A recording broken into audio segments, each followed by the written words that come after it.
So going inwards is painful at first, which is why most people don't heal. Most people live and die not healing, but you have to be comfortable with pain. You have to learn how to find pain almost as a best friend who's there to help you realize what's wrong. Because if you don't know what's wrong, it's very hard to fix it.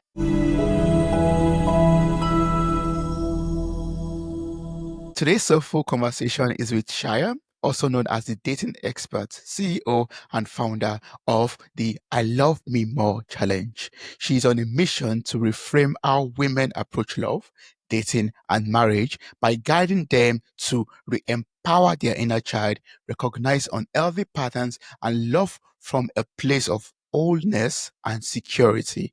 She's not only a teacher of deep love and sustainable relationships, she also lives what she teaches together with her husband Adam and their two wonderful and amazing children.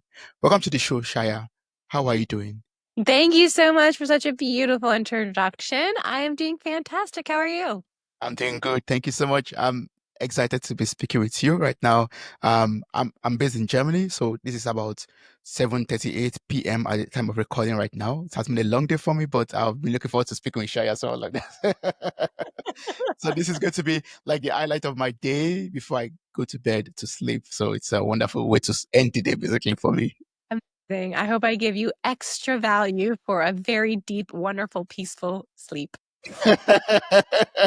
Or maybe you give me a lot of things to think about, then I wake still at night. I'm like, All oh my right. You're God, like, what is oh, this? yeah. Oh my God. Why did I listen to this right now? A lot of things to think about, a lot of things are dogged out right now. I have to process everything. Oh, that's too funny.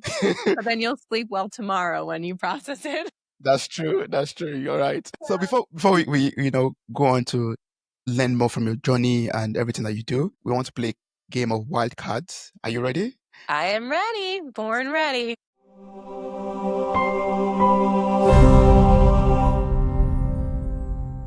Yeah, so we have three stacks of cards. I'll pick a card at random. I'm shuffling the first stack of cards right now. All I'll right. pick a card just randomly, and then we'll do the same Here. thing for the other stack, and we'll ask you questions. Are you ready? Fantastic. Ready. Yes. So, what is the first memory you have with your loved one? Adam is my husband. My first memory that I have with Adam, my first vivid memory that I have with Adam is trying to think the vivid one or the first one. I'll do the first one. The first memory that I have with him is I was sitting and talking to him. Adam and I dated for a very short period of time. We dated only 2.5 weeks before he proposed to me.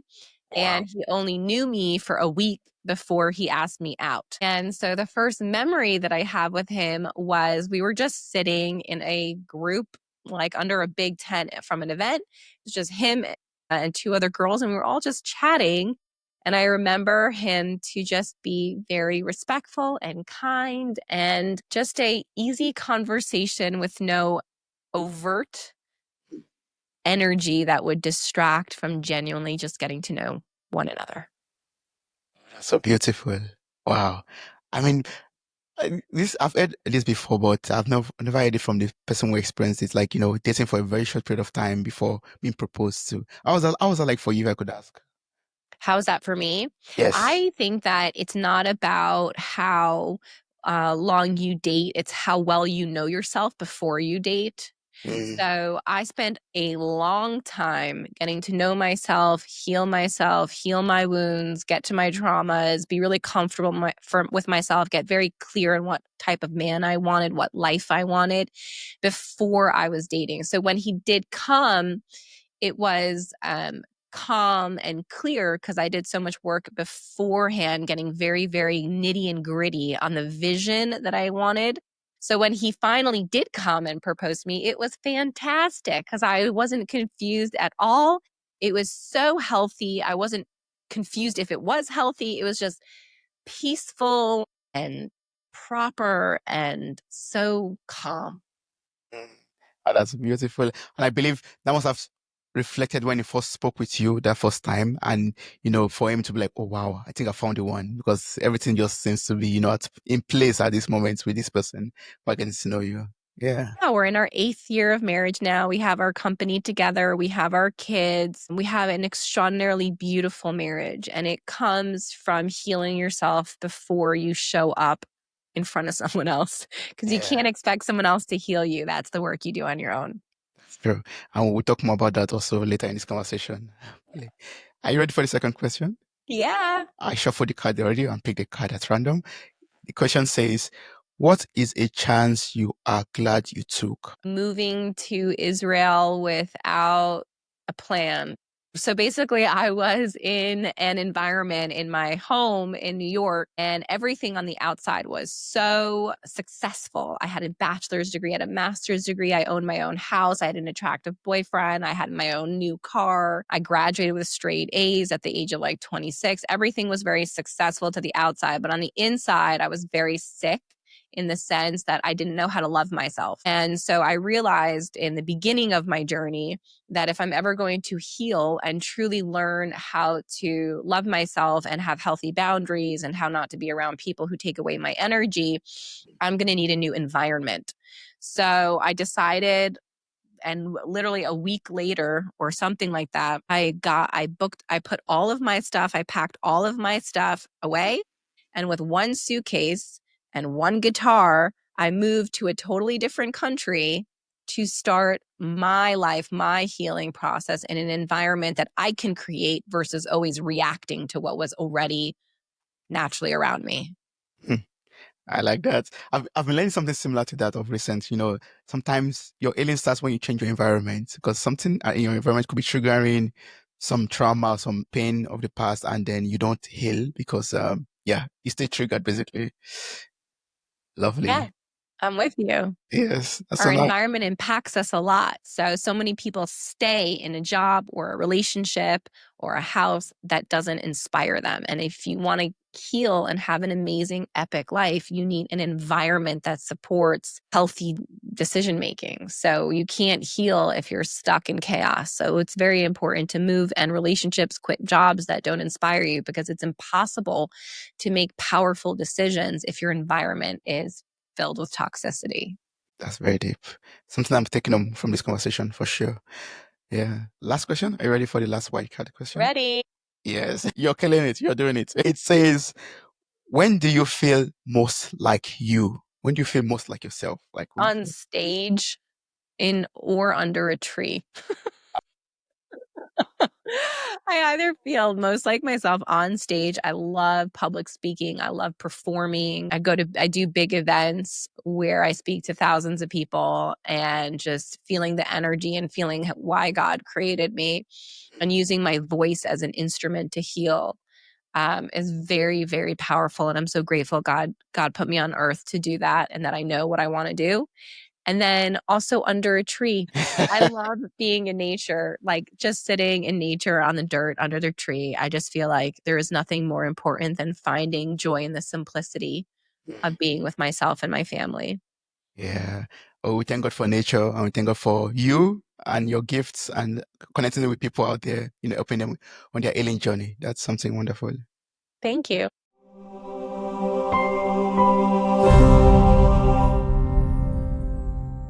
Yes. And talking about healing journey, that will lead me to one question that I had in mind to ask you, from based on your experience.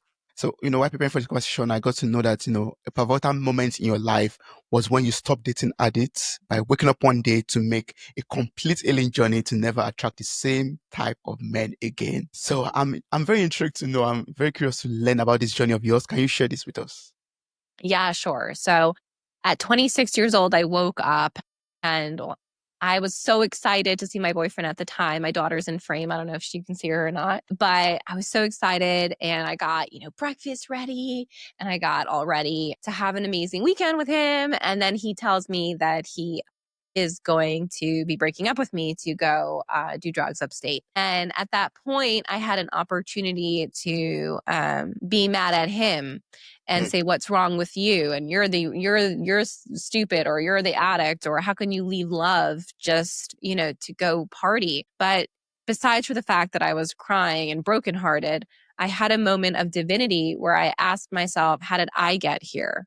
What about me attracted this situation? What about me, this type of relationship that formulates abandonment?" And it was in those moments that I was able to take back my power, Because so many times when we end relationships that aren't right for us, or we're in conflict with relationships, we always look to the other person. Like, what's wrong with them? They need to change. They need to stop drinking alcohol. They need to just work on their daddy issues. They need to just, figure this out. And then everything's going to be okay. My kids are all in frame. And Welcome to the show. welcome to the show. And what the issue with that is that if we look outside of ourselves, we lose our power.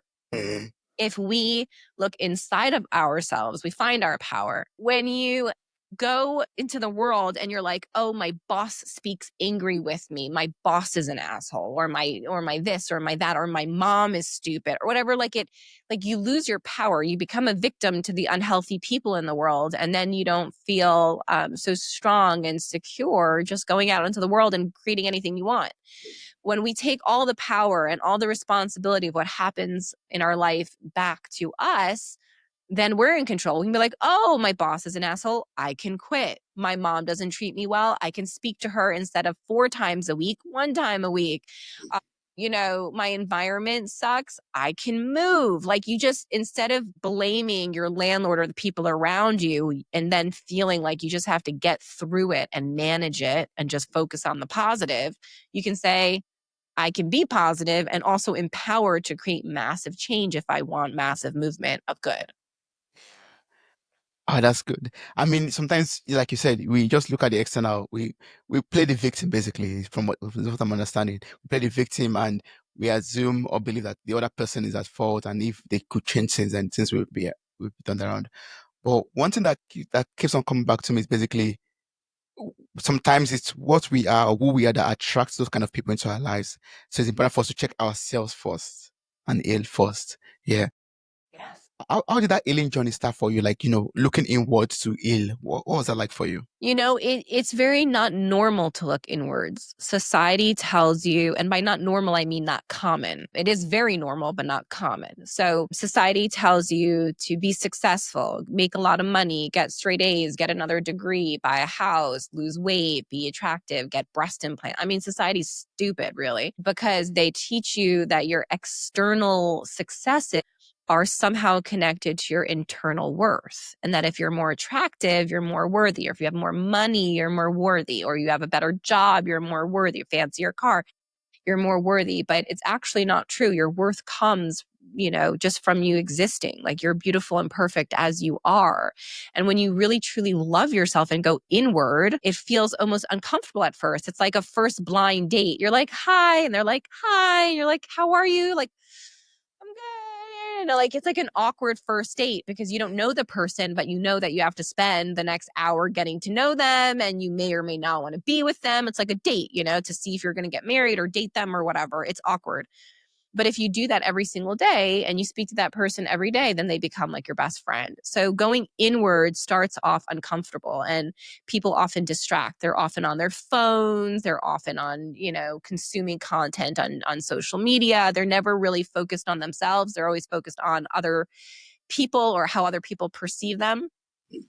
So going inwards is painful at first, which is why most people don't heal. Most people live and die not healing, but you have to be comfortable with pain. You have to learn how to find pain almost as a best friend who's there to help you realize what's wrong. Because if you don't know what's wrong, it's very hard to fix it. You're like, oh, my body hurts. And the doctor says, where? And you're like, I don't know. And the doctor says, well, I can't help you if you don't tell me where, because I don't know what to focus on. We're our own healers. So the pain is just a communication. It's a little nudge. It's a gift of saying, you're in pain because this person broke up with you, or they never loved you, or you're in pain because your stomach hurts because you had too much chocolate. You have to see where your pain is because it's telling you where you need to make changes. But most people don't approach their pain to hear what it's communicating. They just, have a stomach ache and go watch a movie, get broken up and go drink a bottle of wine. Instead of processing and getting the gifts, they remove themselves and miss those moments of truth. So for me, going inward was painful but powerful until I learned how to become friends with pain. And now it's much easier to go inward. And not only easier, it's necessary for me to be okay. Be a friend with pain, basically. Yeah. Love to embrace it and get the lesson, extract the lessons from them. But I mean, of course, it's something that we have to do, but it could be a big challenge to embrace pain and, sit in the moment to extract the lessons that you, you have to get from that moment. Because sometimes I think the easiest thing for us to do is mostly to run away, just to numb it, to just excuse ourselves from that situation so that we could feel good about ourselves. But it's better for us to stay in the discomforts of it all and just, yeah.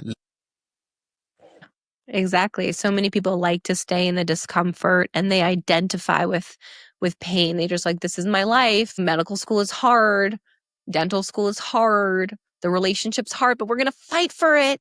I'm like, why the fuck are you fighting for your love? Like, love that's true, you don't need to fight for. Relationships that are healthy, there's no fighting in it. So why are you fighting for your love? Become obsessed with the struggle. They become obsessed with the pain. They become obsessed with thinking that they're strong enough to manage and tolerate the pain of the relationship or the pain of their career choice when there's actually a lot of beauty to life that has little amounts of pain in it. They just need to know that they deserve that and that there's another opportunity and that you're not meant to fight for love or careers or whatever it is. If it's right for you, there's pain, but there's a lot more joy and pleasure as well. I'm happy you're talking about that right now because I also want to talk about relationships and red flags in relationships. Like, in your experience, what are like some common red flags that people ignore in dating, and why do we tend to, paint them green? Why do we tend to say, "Oh, he's just having a bad day," or "She's just having a bad day," and we paint that habit green and just, wave it off? Well, people paint red flags green because they don't love themselves. And you need love. Love is a real need. Like, they did a lot of scientific studies with monkeys, and the babies that had food and water and shelter, but with no love, died.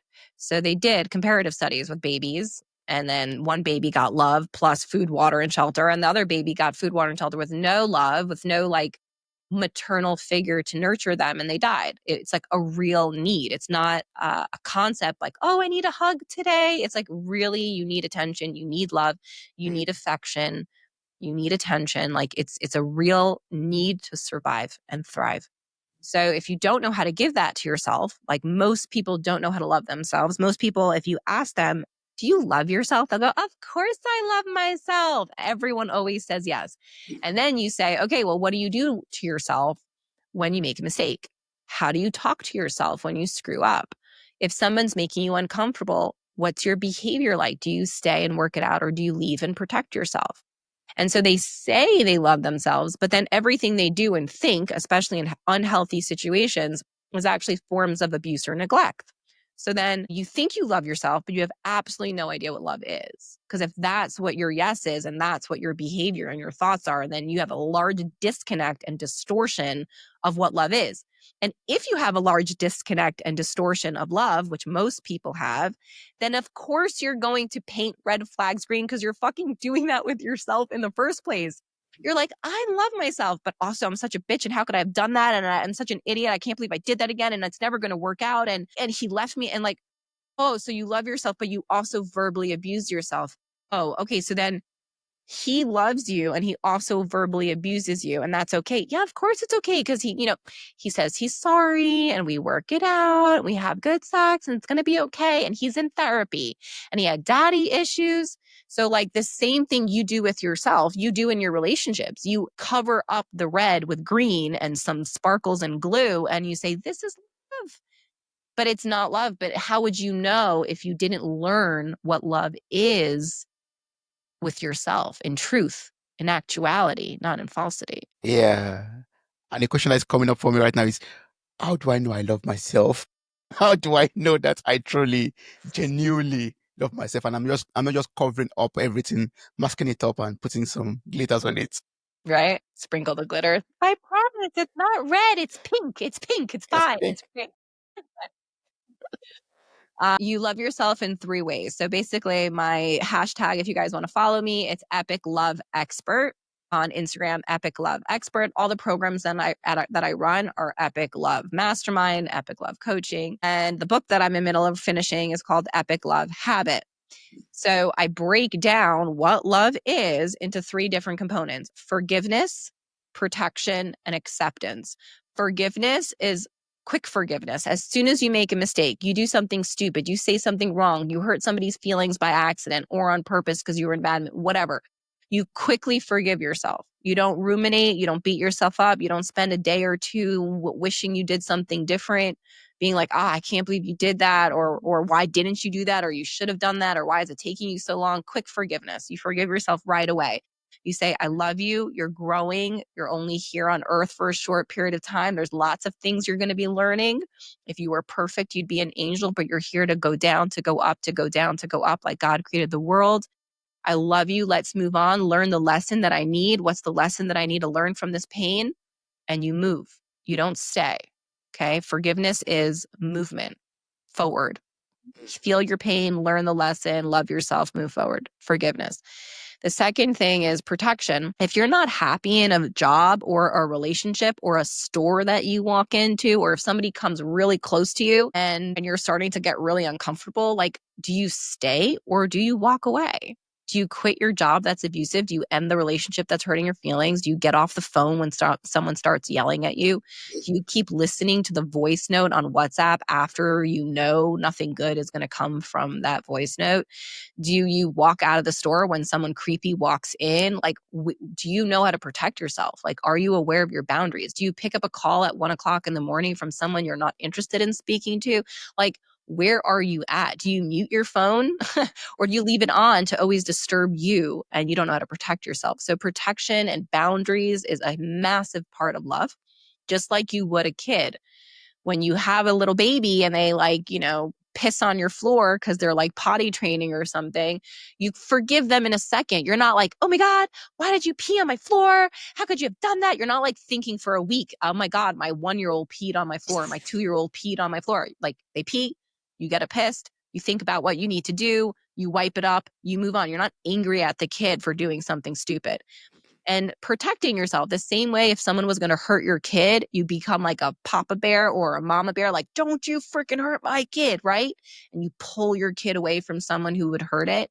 That's the same thing you're naturally supposed to feel with yourself. We've just been conditioned to forget how to protect because we've been conditioned to accept and tolerate authority figures telling us what to do when we are now grown adults, and no one should be telling us what to do if it's not done in a respectful and manageable, appropriate way.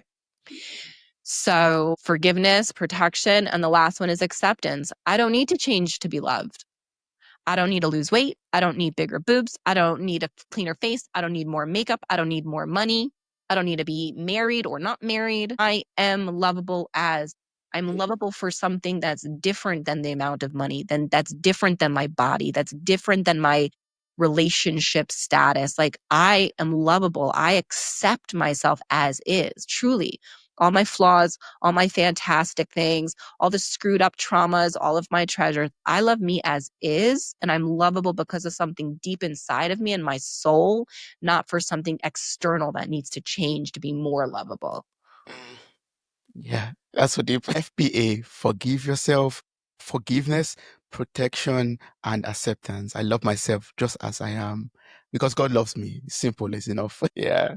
I love myself as I am. I am lovable as I am. I don't have to change anything to want love or to feel loved. Hmm. That's deep. That's very deep. And I believe once I can practice this FPA, I'll start to feel some inner security, right? I'll be able to feel like, yeah, I feel secure in my own skin. And I think that also reflects out to how people see me or perceive me also. Yeah. And when you truly forgive and protect and accept yourself, aka truly love yourself, and you start calling yourself sweet names like honey or love or whatever you call yourself. If someone would come into your life and be like, "Oh my God, you're such an asshole," or "You're such a bitch," depending who you're talking to, if you anyways call yourself an idiot or a bitch or an asshole, and then they come into your life and they call you that also, it doesn't register as something's wrong, especially if they say it in jest, if they're joking around, oh, like, you're such an asshole, you're such a bitch. You're like, aha, and you move on. You don't register it as something wrong. But if you're speaking to yourself and forgiving yourself and protecting yourself and you're talking to yourself like, I love you, I've got you, you're so godly, and you call yourself love, and then someone comes into your life and be like, you're such an asshole. You'd be like, nah, like we're not gonna work out, like it's not gonna work because I don't really talk to myself that way, and I'm careful with what I say.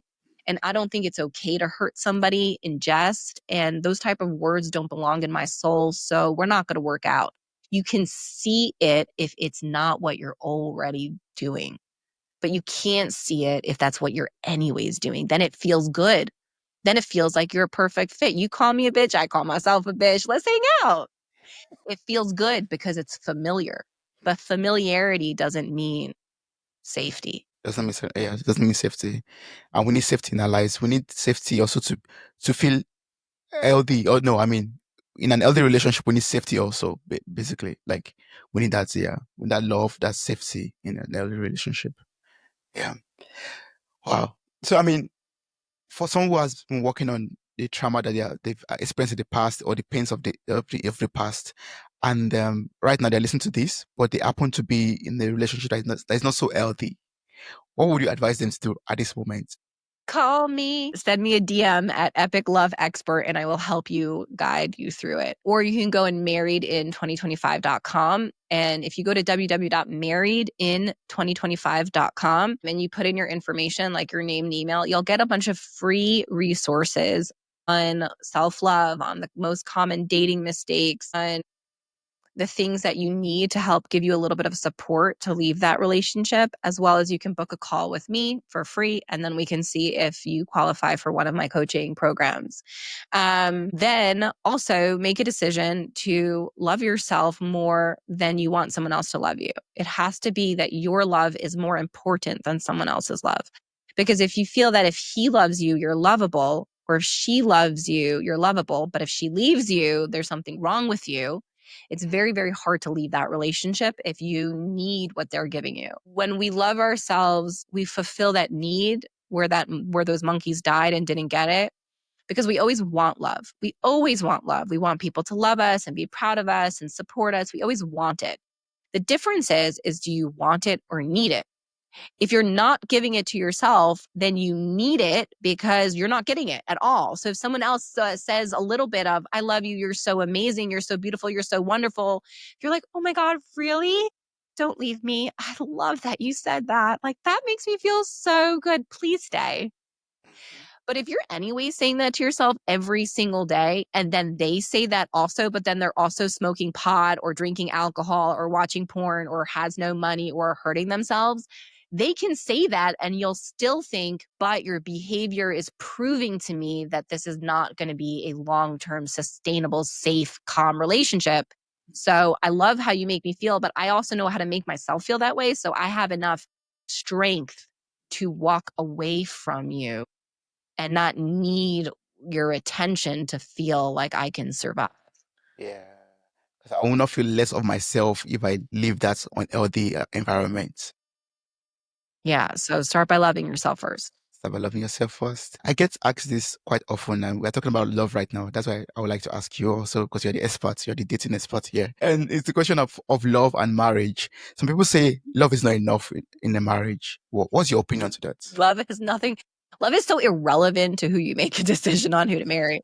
It's like irrelevant. It's not irrelevant. It's relevant. It's just it's so like the smallest part of it. Love is like literally if you had a whole, remember those? I don't know if you remember, you're in Germany. I don't know where you were born. Back in the day in America, they used to have this like General Mills triangle of like all the foods you needed to eat. And like at the top of the triangle was, one type of food. And so basically it's the least important part of who you choose to marry, because love grows over time. It can be generated with lots of things. Love, I definitely don't believe that love is love. Like, what the fuck does that mean? Like, you can love your dog and your kid, but like, love is love. Like, what do you even mean by that? Love is not enough to decide who is going to create and sustain your marriage, your dreams, your purpose, why you're here, if you're healthy or not healthy. You need to look at things like sobriety and spirituality. Step one. Like, obviously, you need to be attracted to them physically and emotionally and spiritually. But as you know, you probably didn't meet one person that you've ever been attracted to. Like, you are attracted to numerous people over time, right? Like, there's lots of hot girls and hot guys, and some of them you're more attracted to and not. It's not like you only have, so you still have to be attracted to them physically, spiritually, and emotionally. But like big butt, no pun to Sir Mix-a-Lot, you have to understand that sobriety and spirituality are the functions of sustainability. If they are connected to God, if they have high morals, if they have high ethics, if they have the same faith as you. How many Jewish people wish that their Christian wife or husband celebrated Hanukkah with them? A lot. And they're always dying a little bit inside, but they're okay. Or the same or the opposite. How many, Jewish men, Christian men have like a Jewish wife and they're just like, oh, I wish you would do Christmas more with me, and do it with my family and light the tree with me. And they're lighting a menorah. And it's like, yeah, we love each other, but like we also don't have the same faith practices, heritage, spiritual inspirations. We're growing near each other, but not with each other. We're growing near each other, but not with each other. It's a very, very different type of life. And a lot of people settle, well, we love each other and we respect each other, but that's not growth. That's not unity. That's not synchronicity. That's like, a low level of thinking that you've won. That's not enough. It's not enough. Love is not enough. And the other thing is sobriety. If somebody is watching pornography or drinking alcohol or smoking pot or smoking cigarettes or overworking where you don't see them and they're constantly traveling or on a computer or a phone, that's called addiction. And if you're with them, then that means you have active codependency, which is another form of addiction to people and relationships and love instead of substances. And there is a lot of drama and conflict and exhaustion that comes over time in those type of relationships. So you need to say, do they have the same faith, heritage, and belief in God as me? Do they want the same vision and values of me as how I want to have kids and live my life? And then sobriety. Are they sober? Are they healthy? Do they know how to feed themselves? Like, how many people don't know how to feed themselves? Women with eating disorders, men. I mean, it's insane. Do they have sobriety and spirituality as the key functions of their life? And then if I'm also attracted to them and I love them, great, it can work out. But love, how many people get divorced and they still love each other? Most of them.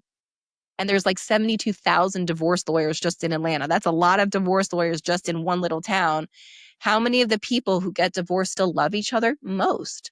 Love has nothing to do with whether or not you feel you want to continue living with this person or not. Yeah. Wow. Thanks for that. One more myth question about marriage also is about happiness. Is my partner responsible for my happiness in the marriage, or is it my sole responsibility? So it's your sole responsibility, but if you marry the right one, they're going to make you happy a lot. Meaning like your partner's not responsible for your happiness. Your happiness is in your health and your control, how much you take care of yourself, how much you forgive yourself, how much you protect yourself, how much you accept yourself. It's like a model. She can be so gorgeous and making millions of dollars for the runway. But if she doesn't believe she's beautiful, how many people tell her she's beautiful? She still has anorexia. She still hates herself and doesn't nurture herself. So it doesn't matter who you're married to. If you don't know how to love yourself, you will take out that anger and that pain on your spouse. Only hurt people hurt. So your partner is not obligated or responsible to make you happy. But if you do the work before you get married and you learn how to love yourself and attract someone who truly loves you in the real way, in a healthy, sustainable way, then they're going to bring a lot of happiness to your life because you're inspired by them. Someone who's sober and spiritual, who truly loves themselves, is fucking inspiring. It's like rare and beautiful. And they know not to take out their anger on you, and they know how to process their pain, and they're sober, which means they're not neglecting you or disappearing or ghosting or whatever the stupid things people do. So they will bring you a lot of happiness, but relationships have challenges. So when there is a challenge, you know that you're responsible for taking care of you, not forcing that other person to sort of like suffocate you till the tension is no longer there. Yeah. Yeah, sure. So we are fully responsible for our happiness, but having the best part or the right partner in our lives will also contribute to that happiness that we have and not suffocate it also.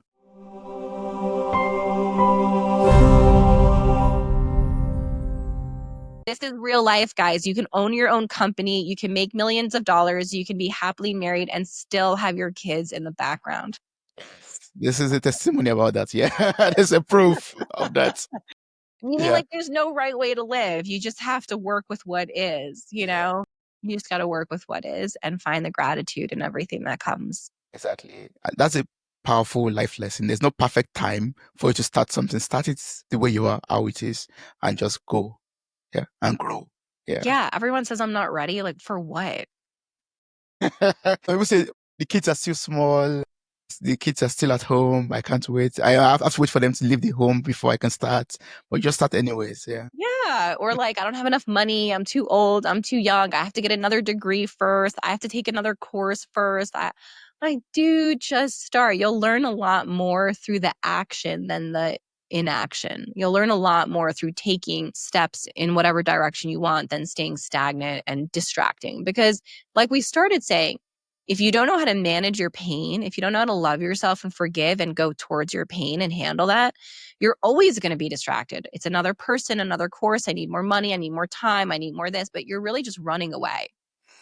You're just running away from pain, from things that scare you, from things that you're not sure you'll do very well. But like Sarah Blakely says, and how she was taught, failure is not the outcome if you succeed or not. Failure is if you got too afraid to even try. Yes. And so that's a really good way to like redefine failure. Like, did I get too scared of it that I didn't even try? Or, you know, did I go full force and the outcome is not the relevant point? Exactly. You always learn from every outcome. One reason why I'm speaking with you is because you are doing helping people out there with their dating lives and their marriages, their relationships, but you also practice it on yourself also. And even from our conversation, from the little things that are happening, we are getting life lessons from it already. So that to me, like, is an affirmation that, you truly practice what you do and you are, you're radiating it also. And that's why I would like to learn one thing from you before we wrap this up. Like, I would like to learn about your daily practices or rituals that keeps your marriage strong, joyful, and evolving. I love that. So I have a very long morning ritual. I don't do it every morning, but I try to do it every morning. Wake up. My preference is to wake up while it's still dark. If you wake the day up versus the day waking you up, it's the very similar feeling of victim versus empowerment. If the day wakes you up and you're like, oh my God, it's like 8 a.m. or 9 a.m. and I have to go here and I have to do this and da, da, da, you already start off like the world is bigger than you and you're just trying to catch up and get yourself together. If you wake up at 4 or 5 or 6, whatever it is, still dark out. And when the house is still and no one's pressuring you and your next, thing you need to do isn't starting right away, you get to wake up slow. You get to think about what you want to do that day, how you want to process the day, how you want to react, the most important things you want to accomplish, and you show up much more empowered versus a victim. It's like a big thing. So when I try to wake up in the dark before the sun rises, before my kids wake up, because again, if I don't have me, how can I truly give to them? And then I have things like I drink water, I pray first thing in the morning for 15 minutes to God. I put my feet on the ground and I have my affirmations that I do. I write myself a love letter every single day. I have a sticky note. One of the first things I do in the morning is I wake up and I write myself a love note. Hi, Chaya, I love you so much. I'm so proud of you. You're doing so great. I'm always here for you. Love you, Chaya, right? So it takes 30 seconds, but I'm back to me. I love me. I choose me. I'm responsible for what happens today. And then I have affirmations to be careful with how I speak, careful how I treat my kids and my husband, what I want to do, what I want to achieve. I write down my goals every single day in a notebook. I write down the new people I meet in a notebook. And I just have this structure to choose me, to wake up before, to connect to God, to connect to myself, and to write down my goals. And then my day starts. And then my day starts. And then I have like my whole schedule. But at this point, it's like I'm the boss. I'm in control. I know what I'm trying to achieve. I have my goals in mind. I know how to like not do stupid shit because I didn't take a minute to calm my body before the energy hit. And it helps, it really helps. And then when I'm okay, my marriage is okay because I married a really good person. If I'm not okay, then I take out my not okayness and my insecurities on my husband because he's my safe space. So if I am okay, then I can control if I'm speaking nicely or not nicely. So my marriage is really a reflection of who I am because I married a really powerfully wonderful person. He's not unhealthy that I'm managing his behavior. He's very healthy. So he can have his highs and lows. He can be grouchy or happy. He can be human, but it doesn't impact my life because I've got me first and I have the capacity, keyword capacity, the space to handle his pain or my kids' pain because I started off filling myself up more that if there's pain, I don't get drained so fast. Yeah, yeah. You work on yourself and equip yourself for the day, and that way you show up as a better version of yourself or the best version of yourself, even for your partner and for your job also. Yeah, that's deep. I love that. I'm going to start doing that also. I mean, I try to wake up early in the morning, but sometimes, nature comes in and I sometimes wake up after the day has started already. So sometimes it's always, but being intentional about Yeah. it helps, I believe. It's not about being perfect or having it the same time every day. It's just about having goals. Like, last night my daughter was up not feeling well. So today I woke up late. But in general, it's again like if you're hard on yourself when you screw up, you're going to be hard on your partners when they screw up. Life is not perfect. There's always vacillations, there's always change. So you try to wake up every day at 4 or 5 or 6, whatever your time is. But when you don't, you're not hard on yourself. You're saying, you know what, tomorrow's a new day. You're just living the best way you can. Keep your goals in mind, love first, God first, and then you try again tomorrow. But then you put systems in place. Should I set an alarm clock? Should I go to bed at 8 o'clock or 9 o'clock if I'm trying to wake up at 4 or 5? Like, you can't expect yourself to wake up at 4 or 5 in the morning and go to bed at 12 o'clock at night. It's not going to happen. And if you don't set an alarm, it's not going to happen. So then instead of getting hard on yourself, you say, what lesson do I need to learn from this pain or disappointment? And you figure out that constraint. And then you put something in place, like I need an alarm clock. I need to go to bed earlier. I need to not eat right before bed. And you tweak till you perfect your life more and more and more based on whatever phase you're in. Yes. Yeah. Just keep on tweaking and growing, improving, learning, and yeah, improving. Yes. So one closing remark before I let you go. Are you ready for the last question? So what would be one piece of advice that you give to anyone, a man or a woman out there before they say, I do? The last Go, check go, box. go away for like a week and get out of your head and get away from your family and him or her and everyone you speak to on a daily basis. Speak to nobody essentially for like a week besides for you and God, and say, is this person like the most safe and inspiring person that I've ever met? Because if you're because who you marry is literally you're basically digging yourself a grave while you're alive, or you're giving yourself like the best chance to live. Meaning, you can live, we've been married for 50 years. Yeah, but you've been miserable for 49. You know what I'm trying to say? Like, just because you're married a long time doesn't mean you've been happy or living your best life. So, your environment is the biggest impact on your mental health and your physical health and your spiritual health. So who you marry is your environment. They're literally the person that's in your house. Their thoughts, their belief systems, their behaviors, their coping mechanisms are in your bedroom, your kitchen, your living room, and your bathroom all the time. You better be darn sure that this person inspires you and uplifts you based on their healthy and consistent behaviors and mindsets. But you will not be able to leave the engagement because the wedding's next week and you just spent $50,000 on the wedding and everyone's coming from all over the world. You're not going to be able to leave that marriage or that if it's not right for you, if you're in the middle of the chaos and the details of making it happen. So get away for like 3, 4, 5, 6 days and speak to no one but yourself and God and say, is this my highest potential of love? Does this person inspire me? Is this the person that if I had to go away for a week or went to heaven would treat my kids and my family in the same beautiful way as I've always dreamed of? Because so many women and men pick up the pieces for the partner that isn't really right for them.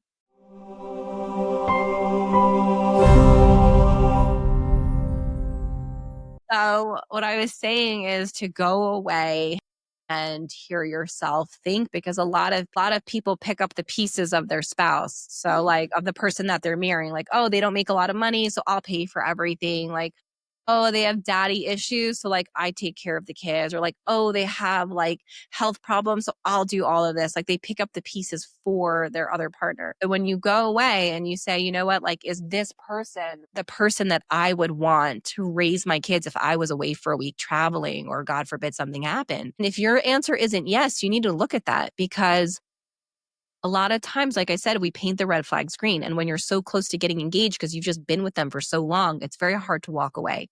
There's a lot of fear. There's a lot of obligation to continue to get married.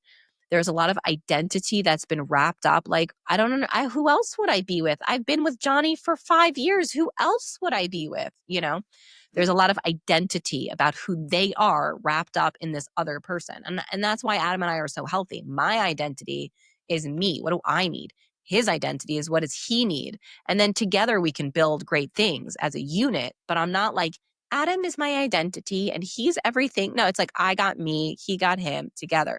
So a lot of issues when people get engaged before they get married, if they know that it's wrong, is their identity is like, what do you mean? I've been with her forever. Like we've been together for, we've been married. I mean, we've been engaged for like 2 years. We've been dating for 4. Like who else? Like what? They can't see themselves with another person, even though they know it's not right. And so that's a big issue. So go away. And that's my biggest advice. Go away for like 3 days to 6 days. And remember that it's better to leave before you have kids than get stuck in a situation where your open wounds will be dripped and bleeding onto the younger and newer generation. Yeah. Because hurt people, hurt people. Yeah. Yeah. Because hurt people hurt people. And if you're not honest with that, you're hurting, it'll come out. Yeah. And affect the next generation also. Yeah. Yeah. What? It's easy to stay in discomfort for ourselves. We're like, we got this, we're strong, we can handle it. But when you think of your kids and your new baby girl or your new baby boy, even before you had kids, I thought about my daughter way before I was married and got pregnant and had her, way before. And that's what helped me get out of a lot of unhealthy relationships. I thought about my daughter and I said, is this the man that I would want to raise my kid? Is this the man's behavior or mental health issues or addiction in his body that I would want genetically or practically in the environment alone with my little baby girl? And that was what pulled me from toxic relationships. I was like, you know what? I can handle this, but I would never want her to handle it. And so I gave myself this like extra punch in the gut of pain in my head of like, you know what? Like I can love him through this, but I never want her to deal with a father suffering from addiction. I would never want her to, God forbid, become an addict herself, because genetically, when we made love and his sperm had drugs in it or active addiction, it came into her body. And genetically, she's more predisposed to mental health issues or addiction. I was like, fuck, I don't work so hard on myself for that to be my future. I don't want to be a mom worried about my daughter who has addiction problems because I married an addict and she saw the behaviors and or has the genetics from his sperm into her life. I was like, there's no way in heck I'm going to recreate the chaos from which I came. And so if you don't have enough strength for yourself to walk away for your future or current kids. It's think about something bigger than you that you can attach to pull yourself out of those relationships that aren't right for you. Yourself out of relationships that are not for you, and do not recreate the chaos that you just walked out of. Yeah. That's the thing with me, basically. Thank you so much. I really appreciate this wonderful conversation. For people out there who still have more questions to ask you, maybe want to reach out to you, connect with you, and work with you, what's the best way to do this? I would say either DM me on Instagram. My handle is Epic Love Expert. So Epic, EPIC, Love, LOVE, Expert, EXPERT. So Epic Love Expert. You could just literally send me a DM on Instagram, or you can email me directly. My direct email is Chaya, CHAYA, at ChayaSarah.com. So Chaya, CHAYA, at CHAYASARAH.com, Chaya@ChayaSarah.com. Email me and be like, yo, I heard you. I could use some help. We all can. We're all here for a short period of time. I've had my people who helped me. We all need someone who's been a little further down the road than we are to help us get down the right path. So I'd love to hear from any one of you who wants some help. I'll place your information in the show notes of this episode to encourage everyone out there who is in need of help to reach out to Chaya and, get the help that you need, actually. Thank you so much. It has been a privilege listening to you and learning so much from you. I really appreciate this. My pleasure. Thank you so much for having me. Thank you very much.